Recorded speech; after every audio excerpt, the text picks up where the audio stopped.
Team Aafia Pakistan के ज़ेर एहतिमाम library क़ज़ाफ़ी stadium में तक़सीम इनामात की तक़रीब का एहतिमाम हुआ, जिसमें पाकिस्तान की सियासी, समाजी और इंसानी हुकूक़ पर काम करने वाली शख्सियत ने शिरकत की।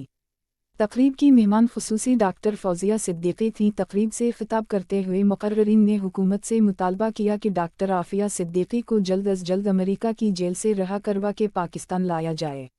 डॉक्टर आफिया सिद्दीकी पाकिस्तान की ज़हीन तरीन बेटी हैं।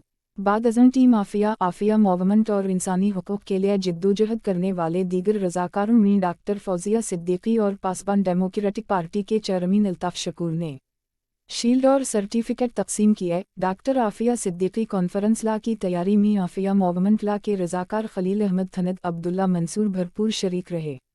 कॉन्फ्रेंस के शरका ने हुकूमत से पुरज़ोर मुतालबा की कि डॉक्टर आफिया सिद्दीकी पाकिस्तान की ज़हीन तरीन बेटी हैं, इसे अमरीकी क़ैद से रिहा करवाने के लिए हुकूमती सतह पर हर मुमकिन कोशिश करना चाहिए। बग़ैर किसी जुर्म के 20 साल क़ैद तन्हाई में रखना आफिया सिद्दीकी के इंसानी हुकूक़ की शदीद पामाली है।